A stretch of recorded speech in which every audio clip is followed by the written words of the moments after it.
I'm G, also known as G to the next level. Thank y'all. So a little bit about me. Actually, probably be better if I do this so you see this.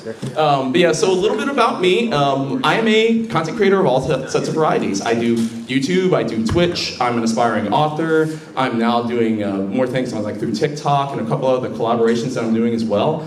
But mainly, my whole channel is roughly about retro gaming with a bit of SEGA flair, but a bit of your own sort of uniqueness to it. So if you notice, like, G to the next level, because I'm more of a SEGA person than anything, but not limited to SEGA. Like, I do all things retro when it comes to SEGA, PlayStation, Nintendo, Neo Geo, TurboGrafx, even stuff like Fairchild Channel F, Atari. Like, I can basically cover really anything, because I'm sure, like, for nearly anybody who's come to this convention and whatnot, at least like retro has at least touched your heart and touched your life in some sort of variety, right? And that's basically how I'm able to, or what I wish to do through my YouTube channel, my Twitch stream, and everything else. So what we're gonna do is I'm gonna explain just a little bit about the channel, just real quick, super quick, like longer introduction on basically what I do. I'll show you just like a little tiny bit of a trailer, and also you all here at Portland Retro, you are going to get a sneak peek, exclusive sneak peek, and an upcoming YouTube video that I've actually got in the works. So one I've actually been working on for quite a bit. So you're gonna see a little tiny snippet of it. And then we're gonna talk about retro gaming on Twitch, a little bit of that, and then we'll have some Q&A, and if we have a little bit of time, which we should, maybe even a little bit of a giveaway, because I got some prizes here too. So how's that sound? Awesome. All right, so yeah, just a little bit of introduction about me. Here we go. So I have this one. There we go. Actually, I don't need audio for this one.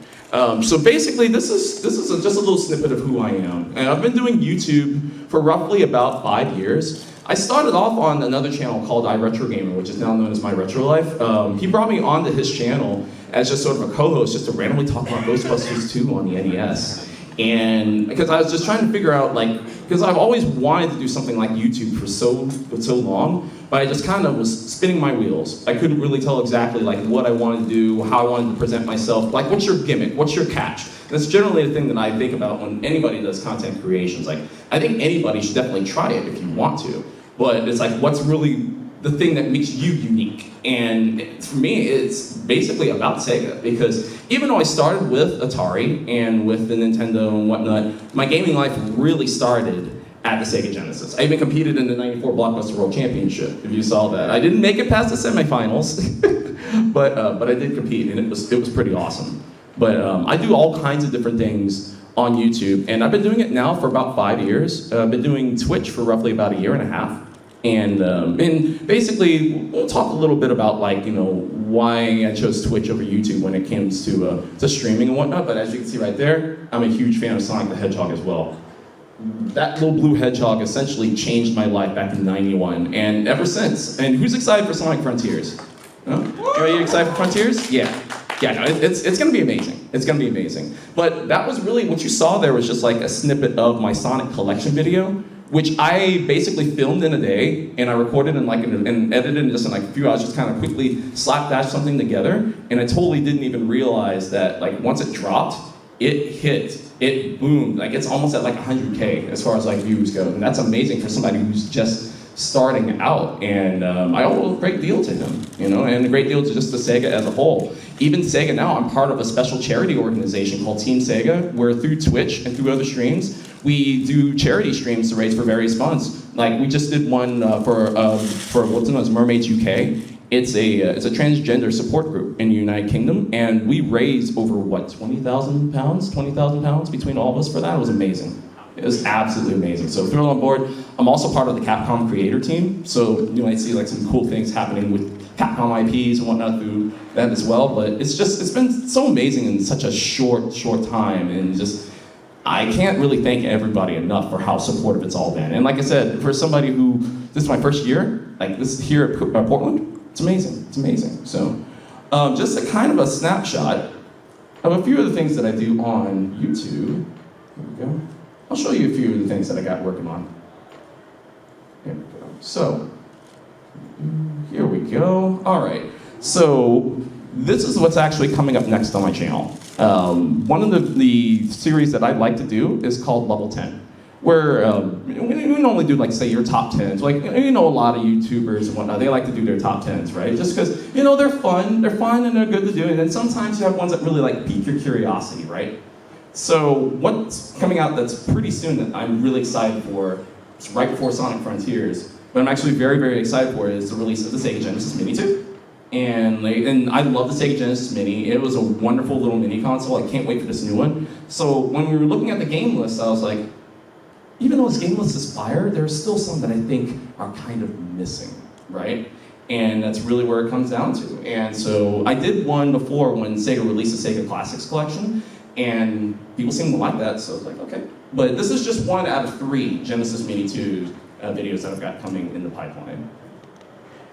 Another one, this one's actually a lot of fun because it's like we all have our moments that, like, we find these games that we love and that we grew up with as a child, but there are moments in there that you're just like, wow, this part sucks. It's just like, even though you still love the game, but so 10 great moments in games that suck. See, like, things that I like to put into those sort of perspectives, it's like, but do it in reverse. Instead of like bad moments in great games, how about great moments in bad games? So it's like, so we do it in reverse. So.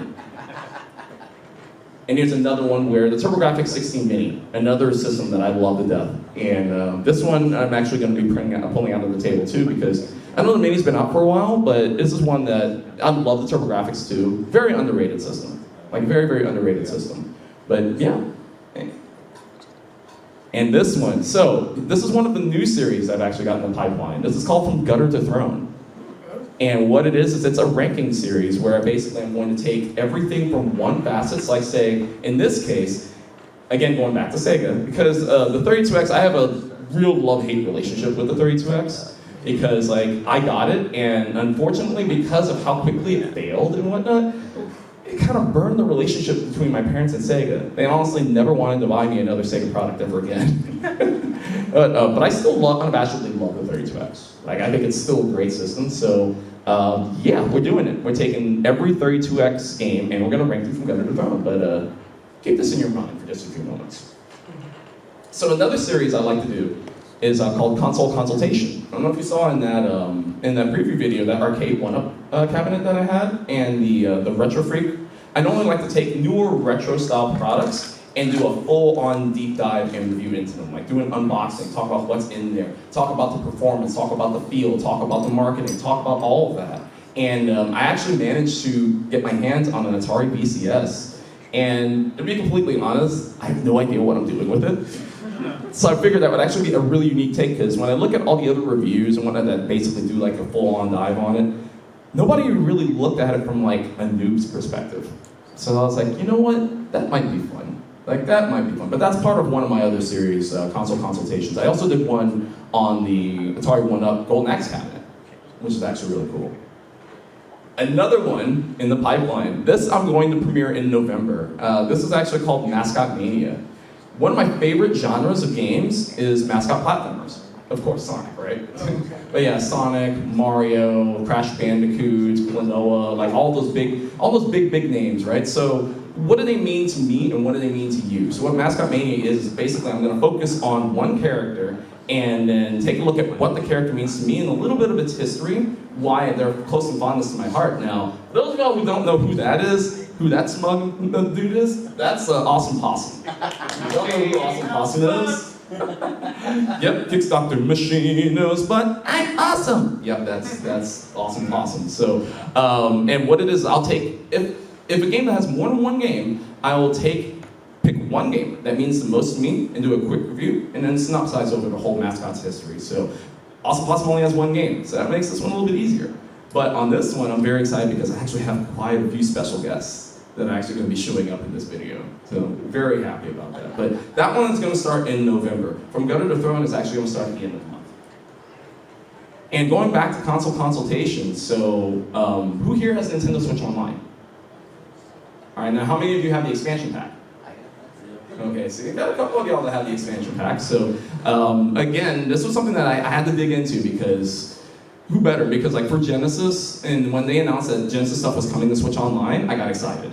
Especially like if you look at the games that are on there, pretty solid game lineup. But what about that controller? what about that $50 controller that is really, really hard to get, like in certain circumstances, right? So do one better, review the controller, but also take a look at all the games that are currently released and take a look at that as well. So that way, I want to help anybody, like if they're debating whether or not, oh, you know, should I go after this? Should I subscribe? Should I sign up? This is basically to be a one-stop shop for you on that. And I also have one plan for the Nintendo 64 controller as well. I just don't have a thumbnail for it, but I do have that as well. And then going back to Gutter to the Throne, this is episode number 2. This is one that's very near and dear to my heart because, like with SEGA, one of my favorite publishing companies is Renovation Products. You just make some of the most wild and wacky games that you would never ever expect on this system. And this one's going to be a lot of fun too. So that's episode 2. I'll let y'all decide what this one's about. We're coming back to Sonic, but because everybody asks me, like, what is the worst Sonic game ever made? And I'm just like, I figure I have a good reason to answer that question with the game that you see there. So we'll have to wait for that one. And I think that's actually it for the thumbnails that I have. So those are just basically a sneak peek of what I've actually got in the pipeline when it comes to YouTube. So that being said, I did promise you all that you would get a sneak peek of something new that's coming. So, and I know a couple of you in the audience that I know for sure are going to be excited about which one you're going to get to see a sneak peek. So which video is it? Which one is it? Which one will you see the sneak preview for?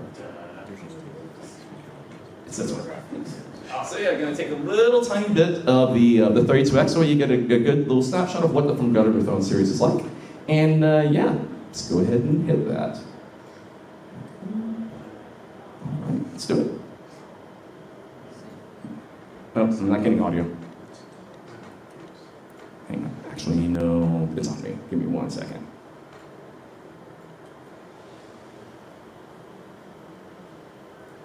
Oh, nope, it should be. VLC. Yeah, the VLC might be muted. Oh, is it? Oh, it is. You're right. You're right. Okay, got it. You got it.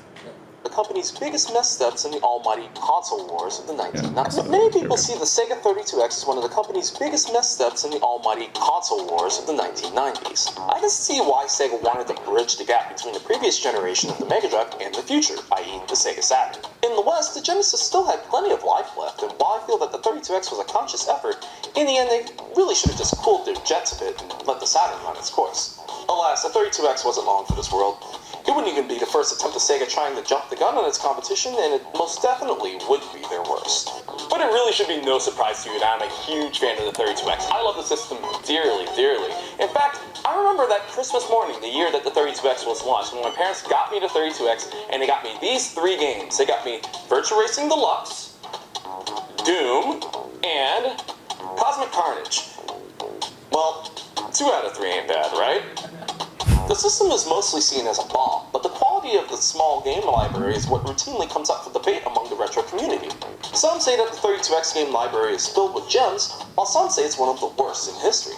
So that's the subject of today's video, which is the debut of my new ranking series that I call From Gutter to Throne. And today we're diving into the library of the Sega 32X to see which classic game sits at the top, which travesty is in the ditch, and all the games in between. Of course, a few conditions. First, this list will consist of only the Sega 32X cartridge library, no Sega CD 32X games.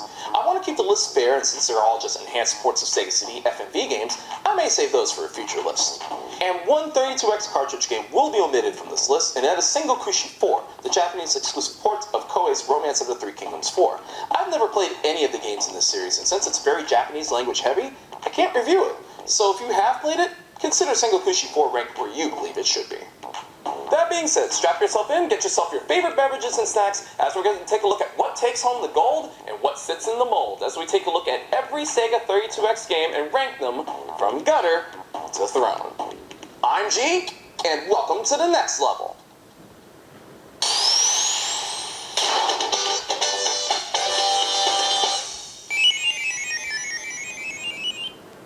Lying in the gutter at number 33, it's Motocross Championship from Sega.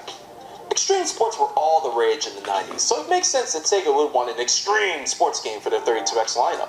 So we got Motocross Championship, and the only thing extreme about this game is how extremely awful it is. The game is ferociously ugly to look at, with muddled textures, blurry or non-existent backgrounds, and overly pixelated characters. I get that the 32X struggles with textured polygons, but this game is just gross to look at. I mean, take a look at Road Rash 3 on the Genesis, a game that came out the same year as the 32X. Half the bits, but twice as appealing to the eye. The audio is pretty terrible too. Very shrill, harsh Western Genesis music that obviously isn't using the 32X's power at all. And be prepared to hear the clanging of your bike and your colliding opponent saying, "Hey! Hey! A lot. In fact, It's so bad. Every race just consists of everyone dogpiling into each other. It's freaking stupid. Just like the AI, it's pretty non-existent. The controls aren't too bad for the bike itself, but when you try to punch or kick people, again like Road Rash, it's so delayed and in some cases won't respond at all. And why are you punching people in a motocross game anyway? And the tracks are uninspired, and because you're so close to the camera, many times you wind up jumping into a mud pool or colliding with another racer when coming down off jumps or taking sharp turns. It's a disaster. Keep in mind, this is a game that SEGA published themselves. This is embarrassingly bad, especially when there are several racing games on the Genesis that look and play much better than this game. Overall, Motocross Championship is ugly and annoying, with the latter being the keyword here. Everything about this game is annoying. Unless you're going for a full 32X collection, stay away from it at all costs. Next. Number 32, BC Racers from Core Design. If you're a fan of Chuck Rock, stand up. No? Nobody? Ah, there's one. I knew you were out there.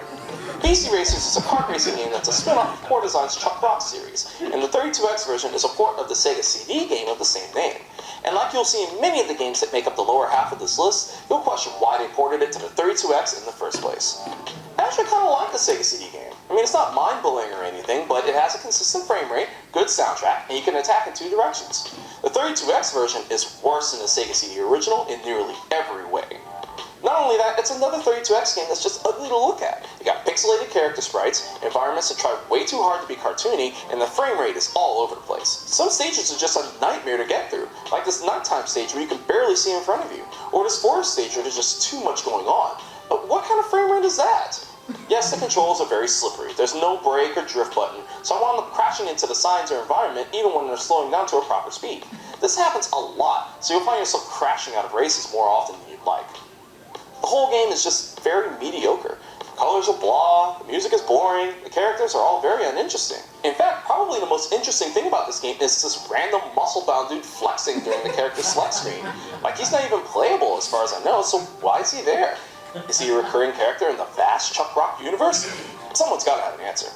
But yeah, BC Racers, it's not horrible by any means, but definitely not worth your time.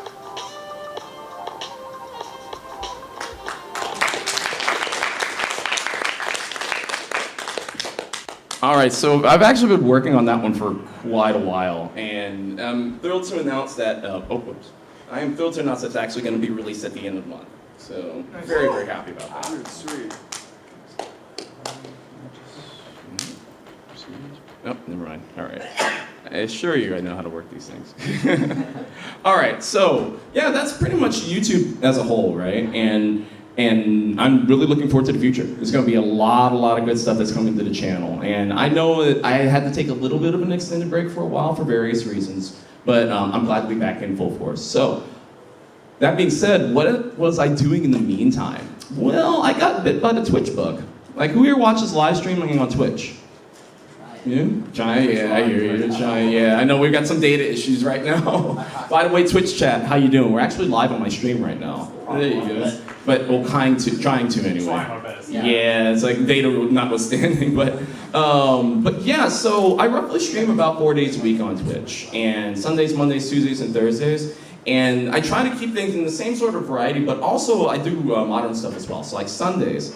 On Sundays, I have theme days. So on Sundays, I do RPGs, or what I like to call Shining Force Sunday, where like I tackle on a different Shining Force game from the SEGA Shining Force series and play them all the way through on Sundays. So it's kind of the longest, more episodic side to it. Or I'll do stuff like Crusader or Senti or Snatcher or something, which by the way, Snatcher is amazing. Where's that? Did he leave? Yeah. Is your friend? Oh man, there was an awesome Gilliam cosplayer here. And I was like, man, dang, I wanted to get a picture with him. But oh well. Okay, awesome. And then I do Tuesdays, Wednesdays, and Thursdays. So Tuesdays, Thursdays, and Fridays. Thursdays I'll normally do like retro inspired stuff, or sometimes more modern games.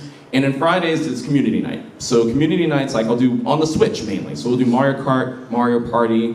We used to do Bomberman R, but unfortunately it's not a thing anymore. But of course, Splatoon.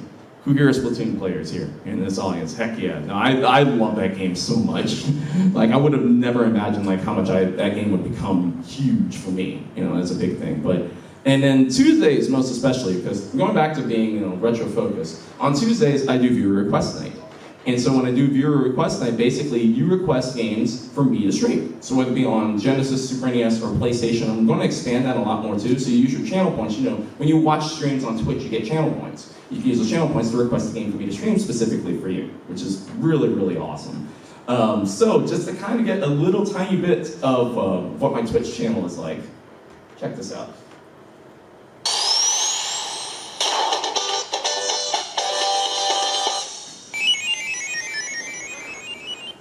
How you doing, everybody? I'm G. Welcome in and welcome to the next level. That was one of the charity streams. You did it! Perfection. Is that it? Oh, what? Oh, see, that's messed up. The label is yellow, but it's a skateboard. Because the one thing about skateboard is that it has one of the best in-game songs, like, of all time. I think it's...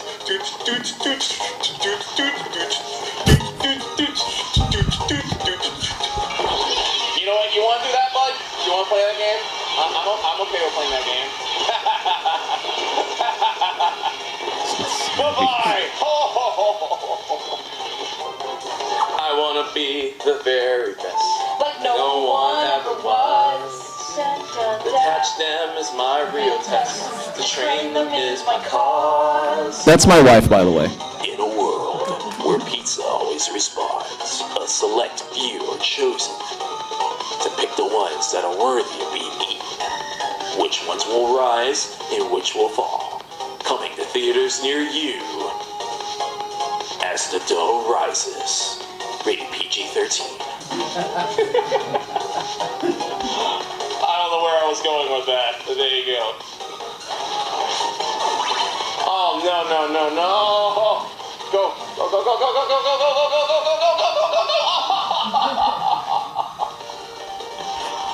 Dang it. Ah, so close. I have a structured settlement, but I need cash now. Call JG Whitworth. 877 cash now. 877 cash now. Wow.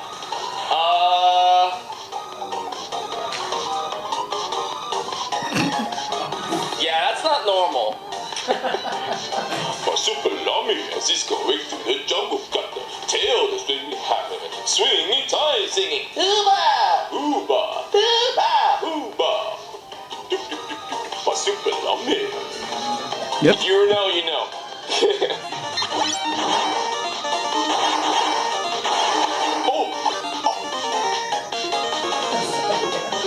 Okay. How much you want to bet? Like, how much you want to bet as soon as I turn in the other direction, I'm dead? I knew it.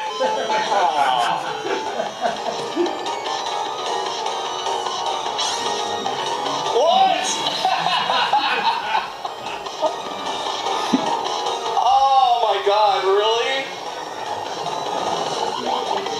But yeah, they're decent. Oh, come on!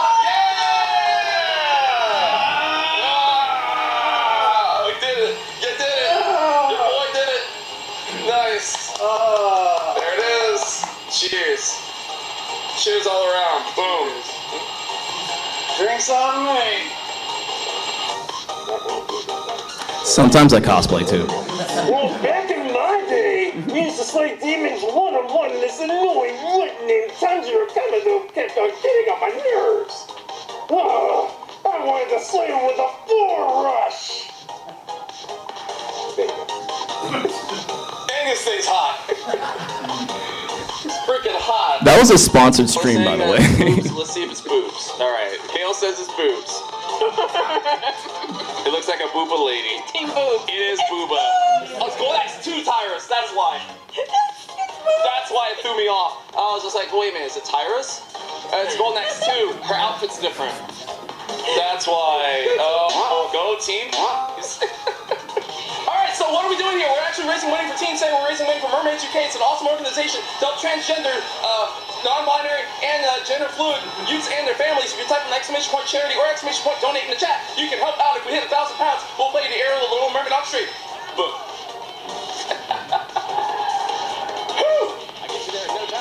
I mean, thank y'all. And thank y'all for being there for me and all the support that you've given me too. And it's been great.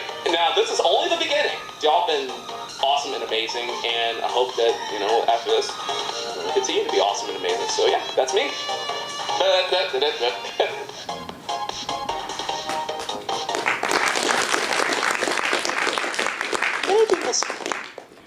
All right, so yeah, that's just a little snapshot of all the mayhem that happens on Twitch sometimes, and yeah, it's just because the communities in Twitch, because many people don't really think of Twitch for being a hotspot for finding like retro streamers and whatnot. You'd actually be surprised. There's a lot of us out there, and the communities have just been wonderful and amazing, and it's a lot of fun. Like it's a whole lot of fun getting a chance to play and finish games that I never really got a chance to play before, and yeah, it's just been awesome. So, but however, I don't know if y'all noticed one little thing. I got one last clip to show y'all. Like one other thing that that you noticed in there when I sang that Marsupilami theme song. If you notice, it says rate a game. So one of the other things that I'm working on is I'm writing a book about the Sega Genesis. And essentially, it's right now it's called Growing Up Genesis, where it's going to be a compendium of like reviews from the United States Sega Genesis library, because I actually have all the US cards, and so we get a chance to review all the games in little bite-sized chunks. But we'll also talk about childhood memories, talk about variants, talk about accessories. The 32X is going to have its own chapter, and plenty of other things. But one of the things that you can also do when I'm on stream is use your points to make me rate Genesis games. And I use every single one of them as part of the book. And so I picked one special one that I actually wanted to share with y'all. So we're talking about beat-em-ups, right? How did I not talk about Alien Storm? Remember, we're talking about like beat-em-ups aside from Streets of Rage that are just amazing. How did I not talk about Alien Storm? Like seriously. So Alien Storm, for those of y'all that don't know, it's a beat-em-up. It's basically, in the arcade it's up to 3 players. On the Genesis it's only 2, unfortunately. But you do get 3 different characters to choose from. You get a male character that uses a lightning weapon, you get a female character that uses a flamethrower, and a robot that uses like a lightning whip. It's very, very cool. And the thing is that it's very tongue-in-cheek, because you're basically a group of people that run a burger stand called Alien Burgers. But then whenever, you know, they get the call to stop an alien invasion, they turn into the Alien Busters. And I had never played the arcade version of Alien Storm until I got the Astro City Mini. Once I got the Astro City Mini and I played the arcade version, it actually made me respect the Genesis version even more, because the Genesis version is such a good port. And the game it's a lot of fun to play. The graphics are great, the music is awesome. I love the soundtrack from Alien Storm. And the boss battles are really challenging, but Alien Storm turns you on your ear for 2 different things. You think it's just a standard beat-em-up, where you just, you jump, you punch, and then you also have an energy attack that either clears the screen, or however, like the robot character, for example, when you do his complete screen clearing, he explodes. Like, he self-destructs. And it's funny, like, he self-destructs and then his head drops, and then another robot body comes and picks up the head. It's so funny. Like, the humor, like, the tongue-in-cheek humor in this game, the personality in this game is freaking awesome. It absolutely is. It's just such a shame that Sega really went nowhere with it. If I'm not mistaken, Sega Steve, correct me if I'm wrong, if I'm not mistaken, this game is a one-and-done. Right, there was never a sequel or anything like that. I mean, I know it's loosely tied to Alien Syndrome, but it's not quite the same thing. Which, by the way, why did Alien Syndrome never come out on the Genesis? That was weird. Correct, okay, that's what I thought. Yeah, so this game is a one-and-done. It's such a shame. The Genesis version is fantastic. The arcade version is better. But the thing is that Alien Storm, I'm so glad that since it showed up on the Genesis Classics, unfortunately it did not show up on the Genesis Mini, but it did show up on the Genesis Classics, so at least Sega paid a little bit of homage to it. But yeah, it's a fantastic conversion. But here's how the game turns it on its ear. This game turns it on its ear because it goes from being a standard side-scroller to a first-person-ish kind of rail shooter, where you're inside like a convenience store or a car shop or something like that. You basically have just your gun. You have to shoot all the different aliens that are coming at you while collecting energy tanks. And then there are side-scrolling portions where the game turns into a shmup, or shoot 'em up. I know some people hate the term shmup, but it turns into a shoot 'em up. It's so freaking cool. I love this game. I absolutely love this game. I've only been able to beat the Genesis game once. I would love to try to go back and beat this game again. But the base game is great. The conversion is fantastic. It's just, honestly, this is another must-play. This is an absolute must-play. Y'all really throwing the must-plays at me today. Because I know I haven't rated this one before. At least I'm pretty sure I haven't rated this one before. Even if I did, I don't care. I want to talk about Alien Storm again because more people need to talk about Alien Storm. I actually didn't rate it. All right, well, thank you, Ron Chun, for that. All right, so, that being said, what's the G rating? Duh. 5 G's out of 5. Like, seriously, this is one of the best beat-em-ups on the system. I'm sorry. It's probably my second. I can't believe I forgot about Alien Storm. It's probably my second favorite beat-em-up on the system. It does go ahead of Hyperzone for me. Like, seriously. And ahead of Paprium. For now, the more I peel on Paprium, the more I like it. So, we'll see. We'll absolutely see about that. But yes, Ranchan, thank you once again. Like I said, to those of y'all in the chat, don't be shy. Make me rate these Genesis games, because every time y'all do this, y'all helping go towards the YouTube series and the book. And it's free. So by all means, thank you so much. And let's get back to the game. Yeah, so that's one of the things that you can do for me on stream. And yeah, Alien Storm's amazing, by the way. So I definitely stand by that. It's awesome game. But yeah, so that's just kind of the channels as a whole. So like I said, this YouTube, Twitch, the book, all kinds of good stuff. You can find me pretty much anywhere at G to the Next Level. I'm pretty much there. I have a Discord server too, all kinds of awesome stuff. So yeah, it looks like we got quite a good amount of time left. So if anybody's got any Q&As, I got a microphone right there. If you actually wanted to line up and ask any questions that you might have for me, go for it. And then we'll actually do a little bit of trivia after that too. So yeah, anybody? Except for, don't be shy. But anything retro or streaming or YouTube or anything like that. You like Sega and all that? No. What's your favorite game? And then what do you think is the best game? So 2-part, best game, and then what's your favorite game? So best looking, what do you think is the best, but is not necessarily your favorite, you know what I'm saying? Okay, I got you. So what do I feel overall is the best game on the system? Well, then your favorite. I think actually, I would have to say, I know it's kind of a cop-out, but I think I would have to say best and favorite to me are both the same. It's Streets of Rage 2. I think it is. It's Streets of Rage 2 because when you talk about beat-em-ups, because I was just talking about Alien Storm in that video, talking about beat-em-ups, just to me, I think, with a possible exception, Streets of Rage 4, Streets of Rage 2 is just, when it comes to that generation, like to me, it is the most solidly built game on the platform. Like, to me, it is close to like a near perfect game. Like the graphics are amazing, the soundtrack is incredible. Like the Yuzo Koshiro soundtrack, just can't miss. Yuzo can't miss. Did you the new one that came out on PC? 4? Yeah, 4 is awesome. And 4 is awesome too, but yeah, it just really comes down to that. It's like every time, when you play a game, and 2 things, you smile like immediately when you first start playing it, and then once you start playing it, you can't stop until you're done. That's just me. Whenever I fire up that game, I have to play it to completion, like none beaten. And I've beaten it pretty much on every difficulty. Streets of Rage 2 it's an amazing game. Now, as far as what you're saying for everything else, I think graphically wise, that's a tough one.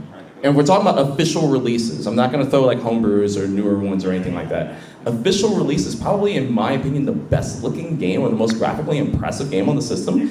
No, even though it's a beautiful game, but like technically impressive, I don't know about that. For me, it's Panorama Cotton. It's probably Panorama Cotton. Like if you've ever heard of that one, it's a Mega Drive Japanese exclusive. It's a 3D on-rails kind of shooter starring a witch girl. In a series that I love dearly. Like I love the Cotton series to death. In fact, the music that you've heard in that Twitch reel, that's from Cotton Fantasy. That's from the new game. But it's all in 3D, no special chips, no special things required. You don't need the 32X. And that game is like 10 times more graphically impressive than anything on the 32X. That's the crazy thing about that. No extra hardware needed, and it's an amazing game. It's just such a shame it never actually came out in America until the Nintendo Switch. So it is on the Nintendo Switch, so you actually can play it now, like if you want. But yeah, graphically, I think so. Best soundtrack, Streets of Rage 2 though. That's still there. Maybe Sonic 3 right behind, the original Sonic 3 soundtrack. Maybe that behind there. All right, what's up?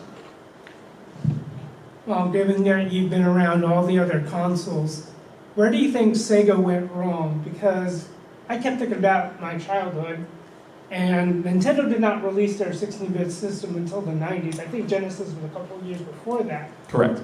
Yeah, yeah, it's true. and they could have really cornered the market, but, and I remember when the Saturn came out, the Dreamcast then, I don't know how many years after that, but it seems like there was a lot of promise and then somehow Sega just falls on its face. And I know, having been around the arcades, that there are a lot of Sega titles. Is it more like Sega didn't know what their niche really was, or was it just a combination of a multitude of factors that you just can't put your finger on? Well, I believe it's a combination of multiple things. I guess I'll start off with, I'd say 3 things, really. One, I hate to say it, the 32X. I hate to say it. Like, as much as and I talk about it in the video too. Like, I love the 32X, but to me, it was an unnecessary stopgap. That they spent a lot of money on resources, a lot of money on marketing. The Japanese market did not get into it at all. They got it late, actually. So they got it, yeah, they got it after the Saturn, which they were like really excited for. Reason number 2, the Sega Saturn. Not really going full hard into that. And I guess sort of a 2-parter of that is the disagreements between, and again, this is just what I feel, the disagreements between Sega of America and Sega of Japan. That's probably the 2 things. They could never ever see eye to eye on really what's the proper path. If they had just stayed the course with the Sega Saturn and not tried to jump the gun with it, I don't think it would have beat the PlayStation, but I think it would have actually kept on for a lot longer, and I think Sega would have actually had a lot better hold into the market. So when they would finally release the Dreamcast later on, which the Dreamcast is an amazing system, but it's just unfortunate that it was too little too late. And then Sony did it once again, like afterwards. And Sega was always, and this is kind of my 3rd point, is that Sega was always the innovator, but they always seemed to kind of fail to really push that innovator. Like, after the Master System, because the Master System came after the NES. Like, well, technically in Japan, they came out on the same day. But after that, they were always kind of the first. Like, the Genesis was the first in 16-bit. The Saturn was the first in the 32-bit. The Dreamcast was the first of the 6th generation. Like, all that was the first. So there's something to be said about being the pioneer, but you have to find a way to capitalize on that so that way your competition doesn't overtake you. And Sega always seemed to kind of struggle with that. Because even with the Genesis, like, they were able to survive through brilliant marketing, top-tier games, really finding your market and go after it. But they seemed to struggle with that afterwards. So I think they could not ever recover from the Saturn. And that was just really what it was, so. It was like that for me in the Game Gear. Like when the Game Boy came out, and I just remember the days that the marketing was just more cutthroat. It was funny and just to the point. Like, they would just compare and contrast each other. Exactly. That's why my 2nd point is probably the most important thing. Like, if Sega of Japan and Sega of America got along and were on the same page, they probably would have lasted a lot longer. Anybody else? Come on up, man. I know you got a question for me. My question to you is, my question would be, where do you think the popularity of retro gaming is right now, and do you ever think that it will be waning, like maybe in the next 10 years? Now, like I said, as a nostalgia, as a person who loves nostalgia and loves retro games as well, I hope the popularity doesn't wane down. But as I see, like, as more and more newer consoles come out, it seems like you said, consoles like the Nintendo Switch are putting in, like I said, more older games into their systems under subscription and stuff like that. So like I said, where do you think it will be in the next 10 years? Ooh, good question. So where do I think retro gaming will be in the next 10 years?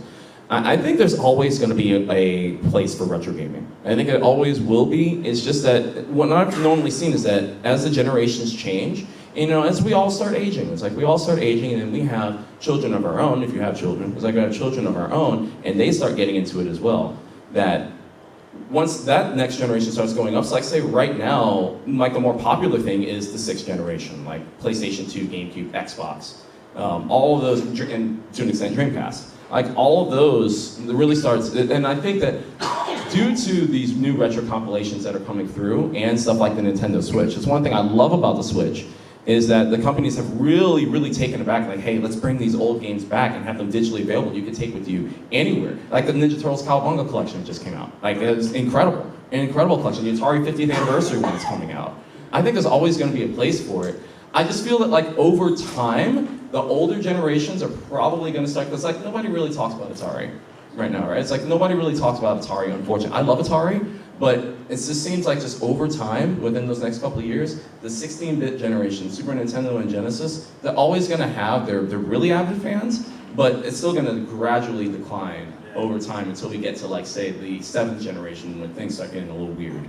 But I think just there'll always be a place for it, but I wouldn't be shocked to see it like start gradually. But here's the other thing: as long as there are more people that are really, especially with like the indie market too, because like a lot of the indie games that are actually out there are really retro focused. I'm playing one right now called One Shot, which is actually very retro focused in that style. And as long as they continue to keep making those games, I feel that generation is going to still continue on because they'll look at, oh, you know what, I like this game. What is that inspired by? Contra? Ooh, what's this Contra game? Ooh, like somebody who's played like Blazing Storm or something like that. Or like The Messenger. Like, oh yeah, I like that Messenger game. What's that based like on? Ninja Gaiden, what's that? You know? And I think there's always going to be a good spot for that because of that market as well. So I think it'll still be around. This is kind of hard to really gauge like in that sort of a time frame, but I feel there will always be a place for retro gaming in people's hearts. I also have a second question. My second question is, which console will you stop at when it comes to retro? Oh man, this question. All right, so he asked like, what's really the stopping point for retro? So for me, it's like, everybody's gonna look at it in a different way because we all grew up in different periods, we all grew up, had different upbringings and whatnot. Some people consider only like the vintage as retro, like the Atari, the first and second generation. Some people only figure that out. Some people will say, oh, well, you know, it's 15 years old, so that makes the Xbox 360 retro, like that sort of thing. It's like, it's really kind of all over the place, so it's really a tough question to answer. So I'm gonna answer it in what I feel is how I kind of look at retro. It's like, I kind of look at retro as more of a culture than a timestamp. Like really out of anything. It's more about the feel of like a classic side-scrolling platformer or something like an original Legend of Zelda. Like the newer games that come out just don't quite have the same feel. Like it's like I could feel something like Ocarina of Time as retro, but I don't think I could ever consider something like Breath of the Wild as retro. Like with too many modern advances and whatnot. So I kind of make things simple. And that to me, with the exception of the original Xbox, because the original Xbox kind of did it in certain ways, and I guess to an extent GameCube too. If its native display is HD, I don't consider that retro. However, if it's like an inspired game that comes out for that, that's retro inspired. Like one of my favorite games in recent memory is Xenocrisis. Wonderful game. Stardew Valley. But that Stardew Valley, another good example of that too, right? So that's more retro inspired. But yeah, that's kind of my take on it. I think I got time for one more question. Sorry. Sure, come on up. Yeah. So I don't know if you knew this, but originally when they were going to release the Saturn in the U.S., they were going to release it in September, but then they changed their minds at like the last minute and they released it in May at the first ever E3. Yep. And $2.99. yeah, that's it. You were wondering about that? Yeah. And do you think that was a really bad decision? It's a terrible decision. Just period. That one shot right there pretty much took the Saturn out of contention. That was the sad thing about it. Even if they had stayed the course, I think they probably would have survived a little bit longer than they did. But between them putting out the system too early, so nobody was prepared for it. They had very little games at launch because all the other third-party companies were prepared for their regular launch date. So Sega only had like what, Virtua Fighter, which wasn't even complete, and like in a few other games, like it was barely. I mean, there's a reason why they put out Virtua Fighter Remix. Like that's like the real one. Yeah. But between that and then angering many companies like KB Toys, they just completely threw Sega away after that. They're just like, okay, well we're not carrying your products. A big chain like that, that's not even at the time, and not even carrying their products. So yeah, I think that was Yeah, that's a bad. Yeah. I'd say so. All right. I think I talked to one more quick fire question. I think we got time. Anybody got a quick one? Have you played any of the unofficial Dreamcast releases? Dreamcast? Actually, I haven't touched a lot of the homebrew stuff for Dreamcast. I'd love to. I think the only couple of ones I played were like Ducks 1.5 and Newer Voider. Those were actually pretty good, but a lot of the homebrew ones I haven't had a chance to try it. I'd love to though. I'd highly recommend Stormwind. I've heard Stormwind. I've heard that's good. That was a really. I've heard that's really good. But yeah, all right. So I think that's it for me as far as time goes. So yeah, once again, I'm G from G to the Next Level. You know, like welcome to the next level, but with a G like me.